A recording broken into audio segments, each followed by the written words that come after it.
cuando avancen en su carrera, cuando lleguen a aspectos procesales, de práctica, les van a comentar a ustedes de los denominados recursos de casación. Los recursos de casación, ¿qué son? Son, procesalmente hablando, son recursos extraordinarios. La Constitución señala explícitamente que una de las garantías de la Administración de Justicia es el principio de doble instancia. ¿Qué significa?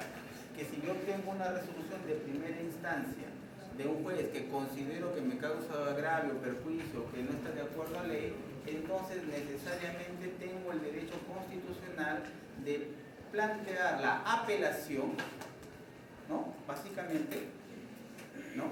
Con la finalidad de que el superior jerárquico, que se entiende con mejor criterio, vuelva a revisar esa resolución y me emita una resolución adecuada a la ley y al derecho, y que importa desde mi punto de vista que planteo la apelación como apelante, me tiene que dar la razón. Hasta ahí se cumple el principio de doble instancia.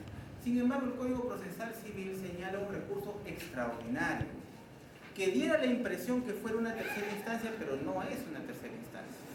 Y ese recurso se denomina recurso de casación. El recurso de casación es un recurso extraordinario establecido en el Código Procesal Civil, ¿orientado a qué? Orientado a que se vuelva a revisar formalmente si es que la sentencia, y ahí viene el tema, frente a qué resolución se plantea el recurso de casación. El Código Procesal Civil señala claramente que para plantear el recurso de casación, el proceso tiene que promoverse en primera instancia en un juzgado civil. Tiene que haber apelación para que vaya a la sala. ¿De acuerdo? Allí se cumpliría la segunda instancia, la sentencia de sala de segunda instancia. Frente a eso, se plantea el recurso de casación. O sea, el recurso de casación va exclusivamente contra la sentencia de segunda instancia emitida por la sala civil.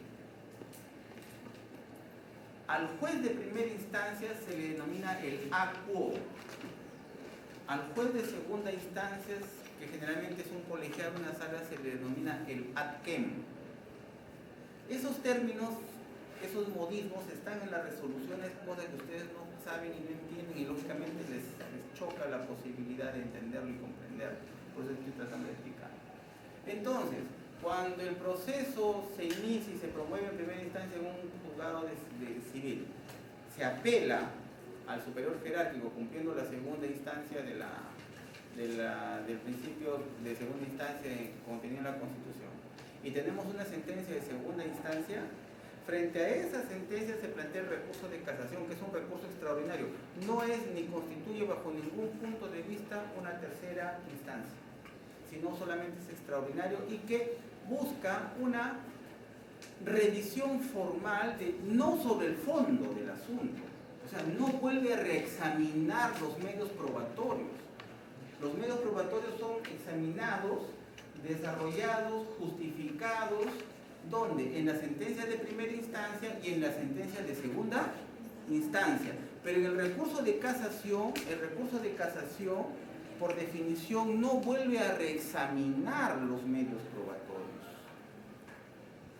sino que es un tema eminentemente formal y chequea y verifica si es que se ha aplicado correctamente las normas sustantivas contenidas en el Código Civil, las normas procesales contenidas en el Código Procesal Civil, en cuanto a su aplicación y en cuanto a su interpretación. O sea, es un tema formal que sin embargo tiene efectos prácticos. ¿Por qué tiene efectos prácticos? Porque si declaran fundado el recurso de casación, obviamente eso va a tener consecuencias prácticas para los litigantes. ¿O no va a tener consecuencias prácticas para los litigantes? Si declaran fundado, se trae abajo pues la resolución de la sala. ¿Se dan cuenta? O sea, si bien es cierto, repito, es un tema formal, sin embargo se implica unas consecuencias de carácter práctico que son evidentes y notorias. Muy bien. Entonces, lo que vamos a comentar de manera de introducción es el comentario de una casación.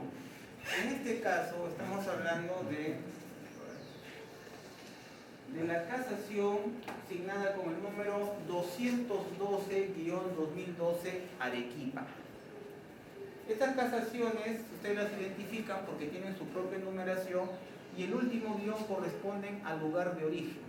Es decir, este proceso que da motivo a este recurso de casación se inició en la Corte Superior de Justicia de Arequipa, ¿no? En un juzgado civil de Arequipa y en una de las salas civiles de Arequipa. Y cuando va a Lima, en vía de recurso de casación, entonces para identificarlo, guión Arequipa, guión Huánuco, guión La Libertad. ¿Me dejo entender? O sea, en casaciones siempre el último guión corresponde al lugar de procedencia, porque los recursos de casaciones son resueltos en la Corte Suprema en última instancia. Una manera de identificar en una resolución es de la Suprema o de la Corte Superiores, viendo el número de los vocales al final, los nombres de los vocales intervinientes. Si ustedes ven 3 nombres, es un juzgado, es una sala civil. Y si ven 5 nombres, es Corte Suprema. Así es. ¿Ya? Es una manera rápida. Otra manera rápida también, aunque cada vez está cambiándose el estilo, es cuando ustedes ven autos y vistos. Si en una resolución ustedes ven la frase autos y vistos, es una resolución que no es sentencia. Si ustedes ven la palabra vistos, entonces es sentencia. Claro, vuelvo a repetir, las formalidades ya van cambiando. ¿Por qué son complicadas para leer, para el estudiante, hasta para el abogado, inclusive sin experiencia? ¿Por qué resulta complicado leer una casación? ¿Por qué? Porque la casación tiene una relación muy particular, ¿ya? Muy especial, y eso hay que tomarlo en cuenta. Normalmente nosotros estamos acostumbrados, cuando leemos cualquier tipo de documento, nosotros estamos acostumbrados a ir del pasado hacia el presente. ¿No es cierto? Narramos lo que ha acontecido antes, ¿no? Hasta llegar hasta lo que estamos ahorita. Las casaciones, por su naturaleza, son al contrario. Comienzan con el presente y van progresivamente hacia el pasado. ¿Por qué? Porque lógicamente te están analizando. Miren por qué es así. Porque comienzan analizándote o describiendo y analizando qué cosa, la sentencia de segunda instancia. ¿Entienden? Y de ahí va bajando a la sentencia de primera instancia. Ahora, otra cosa que lo hace complicado el recurso de casación, lógicamente también es la materia que es motivo de la controversia. O sea, hay varios factores. Y encima, si no se tiene experiencia, peor que tampoco. Eso también lo hace complicado para el que lo lee. Bueno, entonces, ya tienen una idea de lo que es un recurso de casación. En este caso concreto es uno del reciente, del año 2012, ¿cierto? En la ciudad de Arequipa. Muy bien, acá está ya procesada, no viene así, en realidad, sino está procesada en el sentido de que precisa cuáles son los hechos, es una parte práctica, ¿no es cierto? Entonces acá está hablando del tipo de recurso, este es el recurso de casación, que es declarado infundado, vamos a analizar los motivos, la casación, la fecha de emisión de esa casación del año 2013, la instancia en la Corte Suprema de Justicia del Perú, la Sala Civil Transitoria, la instancia de origen, la Corte Superior de Justicia de Arequipa, por eso es que la casación es de Arequipa, ¿captan? El demandante, acá está el de Río Sotelo, demandado Juliana Patricia Salas Chandy y otros. Basta que pongas un nombre, en los demandantes, en los que aparecen son 1 millón, ¿no? Basta que pongas el primer y otros, y ya con eso es suficiente. Vocales, acá está, 1, 2, 3, 4, 5. Corte Suprema. Y el vocal ponente es uno de ellos que sustenta el caso. O sea, en la práctica, ¿qué sucede en los juzgados unipersonales? Ese juez se chanta todo. Él resuelve solo. En los juzgados colegiados tipo sala, conforme entran los procesos, se reparten como baraja. Tú, vocal, resuelves estos casos, tú estos, tú esto. Entonces, cada uno de ellos, cuando se reúnen los 3, ella es la vocal ponente. Entonces empiezan a resolver los casos que ella tiene. ¿Sí me hago entender? O sea, ella explica el caso, los otros escuchan, resuelven. A favor, en contra, votos dirimentes, votos discordantes, en fin. Luego pasan a los casos de ella, por eso es que acá tenemos un vocal ponente. El vocal ponente tiene que ser uno de ellos, acá está. Este es el vocal que ha fundamentado y ha sustentado entre sus pares este recurso de casación. Acá le han agregado un criterio jurisprudencial, ¿no? Porque es un tema de cosa juzgada. Dice, una resolución adquiere la autoridad de cosa juzgada cuando no procede contra ella otro medio impugnatorio que los ya resueltos o cuando las partes renuncian expresamente a interponer dichos medios impugnatorios o dejan transcurrir los plazos sin formularlos. Los recursos impugnatorios son varios. Entre los principales tenemos, el clásico es el recurso de apelación, pero también hay el recurso de aclaración. Yo solicito, si la sentencia no es clara, solicito al mismo órgano que lo ha emitido que me aclare, ¿no? Por ejemplo, ¿no? Entonces hay una serie de recursos. Pero no queremos, para que ustedes no se confundan ni se mareen, no queremos exclusivamente ahorita con el recurso propiamente dicho, que es el recurso de apelación. Todo recurso tiene un plazo. Cuando hablamos de proceso, hablamos de plazos. ¿Me hago entender? Entonces, para interponer cada tipo de recurso hay un plazo determinado. Si yo cumplo con interponer todos los recursos y ya no hay más que hacer, ese es un caso de cosa juzgada. En este caso concreto, se planteó apelación contra la segunda instancia. ¿No? Ya no hay nada más que hacer. Muy bien. En otros casos, no apelo, no planteo el recurso impugnatorio y dejo correr los plazos. Es otra manera como la resolución se convierte en cosa juzgada, o sea, es inamovible.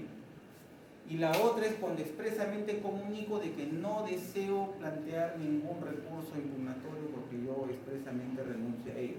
Es otra manera de plantear la autoridad de cosa juzgada. La única excepción a la cosa juzgada básicamente es el tema de la nulidad de cosa juzgada fraudulenta, que es un hecho muy especial, pero donde tendríamos nosotros que demostrar que el juez y las partes, una de las partes favorecida, jugaron su partido juntos, ¿no? Con la finalidad, dolorosamente con la finalidad de perjudicar al otro. Eso es muy difícil, pero sería una excepción al principio de cosa juzgada. Pero por lo general, una vez que no se interpone el recurso contra la resolución, el proceso adquiere calidad de cosa juzgada y ahí murió el payaso. ¿Por qué es importante hablar de la cosa juzgada? Porque procesalmente hablando existen las defensas técnicas. ¿De quién? Del demandado. O sea, en el Código Procesal Civil hay una serie de excepciones, de defensas técnicas, y entre ellas está la excepción de cosa juzgada. La cosa juzgada es el hecho de decir, señor juez, este proceso por el cual que me están demandando, ya fue resuelto antes en su oportunidad en un expediente anterior. Entonces, si el juez verifica esa situación, simple y llanamente el proceso no va más, se declara fundada la excepción y automáticamente el segundo proceso queda sin resolverse, porque se entiende que ya hubo cosa juzgada en un proceso anterior con las mismas partes, con las mismas pretensiones. Entonces, una resolución de cosa juzgada, se están sacando el considerando quinto de esta resolución de casación, adquiere la autoridad de cosa juzgada cuando no procede contra ellos otros medios impugnatorios que los ya resueltos o cuando las partes renuncian expresamente a interponer medios impugnatorios o dejan transcurrir los plazos sin formularlos. La cosa juzgada puede extenderse a las partes y a quienes de ellas deriven sus derechos, también a los terceros cuyos derechos dependen de los de las partes, o a los terceros de cuyos derechos dependen si hubieran sido citados por la demanda. Este es un contexto normativo. El contexto normativo está vinculado con ¿qué? Está vinculado con el tema del acto jurídico, con temas de nulidades. Y está también vinculado con el tema de los artículos 123, 427 y 102 del Código Procesal Civil. Entonces, comenzamos con el inicio. Dice, Lima, 22 de marzo de 2013. La Sala Civil Transitoria de la Corte Suprema de Justicia de la República, vista la causa No es la causa el lapa, no es la comida. La causa, esta de la causa, ¿qué significa? Por eso hay términos que ustedes tienen que manejar. Son términos procesales, son términos que son parte del argot jurídico procesal. Claro. Si no sabes lo que es causa, ahí nomás ya te detuviste. ¿No es cierto? Ya no avanzas, ya se te malogró la caja de cambios. Ni para atrás ni para adelante. La causa es el proceso que se va a ver en una audiencia pública. Es equivalente del proceso en términos generales. La causa es hablar del proceso. Es un término antiguo que está quedando en desuso, pero que muchos se emplea pues, todavía. La causa. Vista la causa en audiencia pública. ¿Se dan cuenta? O sea, la causa en audiencia pública quiere decir el caso que se ve en audiencia pública. ¿Sí me hago entender? Eso significa. De la fecha, marzo, y realizada la votación correspondiente conforme a ley, se emite la siguiente sentencia.